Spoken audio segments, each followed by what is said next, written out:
cultura que nós temos no Brasil, a educação também, é a cultura do colonizador. Não é? Quer dizer, desde a língua até as estruturas de acesso aos meios de cultura, a trajetória ainda não é muito diferente da trajetória da época do Brasil colonial. Não é verdade? Antigamente você ia para Coimbra, que eram os filhos dos senhores de escravos, iam para Coimbra para aprender o português e depois chegarem falando castiçamente, e todo aquele cidadão, aquele elemento do povo que não falasse, com os pronomes colocados no devido lugar, eram considerados analfabetos. A sua linguagem era chula, etc, etc, etc. Então, com isso se excluiu da cultura, né, a grande massa do povo brasileiro. E a elite ficou, através do monopólio da cultura, monopolizando também o saber. Então, na educação, você vai encontrar a mesma coisa. Em 1858, se eu não me lembro, não estou enganado, você vai encontrar uma lei na província de Sergipe que exclui das escolas os contaminados por doenças contagiosas e os negros, que está lá com todas as letras. Entendeu? Quer sejam escravos, quer sejam livres. Então você vê como a cultura é, de fato, uma dos polos de dominação, como se controla no Brasil o saber. O saber, até hoje, quando nós nos referimos ao problema de como se transmite o conhecimento para a população de modo geral, você vai ver o problema das escolas do Brasil é um problema de privilégio. Não é? Quer dizer, a escola pública no Brasil é uma brincadeira em relação à necessidade de educação da população pobre, carente, da população que forma praticamente o grande contingente da população brasileira. Então, e o que esse grande contingente é?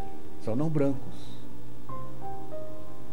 Porque o processo seletivo se realizou historicamente de tal maneira que você vai encontrar, desde o início, né, a seleção, quer dizer, tropas de brancos, de pardos e de negros.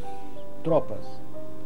Né? Você vai encontrar na própria seleção do sacerdócio no Brasil, você vai ter irmandades negras e irmandades brancas. São Paulo tem a Irmandade dos Negros do Rosário, né?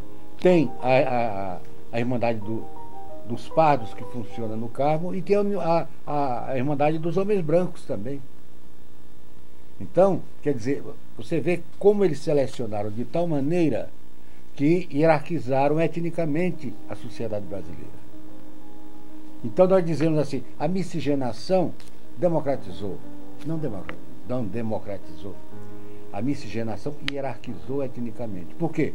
Porque eu dei um conteúdo de valor, um julgamento de valor em cada cor da pele, Quanto mais eu me aproximava das matrizes africanas, das matrizes negras, eu era desqualificado. E quanto mais eu me aproximava da matriz branca, que era o ideal tipo, né, eu era qualificado. Daí o quê? Que depois nós poderíamos conversar sobre isso. Houve uma tentativa de fuga da população negra das suas raízes. Então ninguém queria ser negro no Brasil. Aí se inventou mulato, se inventou moreno escuro, moreno jango, moreno não sei o quê. E todo mundo, à medida em que podia fugir das suas matrizes, jamais diria, eu sou negro. No último recenseamento, foram 130 e poucas formas da população não branca se autoqualificar. Até eu sou de cor de burro quando foge. Mas é uma escamoteação neurótica. Porque você foge do concreto e cria uma realidade simbólica. E essa realidade simbólica é uma realidade neurótica. Então, etnicamente, o brasileiro é neurótico. Porque foge das suas origens, esconde a realidade e cria um mito, né, em cima dessa realidade para fugir da própria.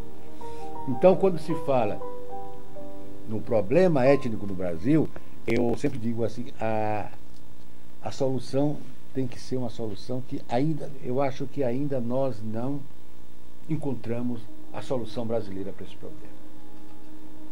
Entende? Eu acho que o que está acontecendo é um pouco de macaqueação das soluções norte-americanas, que não estão dando certas nos Estados Unidos, e nós já começamos a imitar aqui. Por exemplo, o problema das cotas. Nos Estados Unidos, esse problema das cotas vem sendo discutido desde 1960 e poucos, na verdade. Bom, agora, se discute para resolver o problema de uma minoria, que é a minoria étnica negra dos Estados Unidos. Por quê?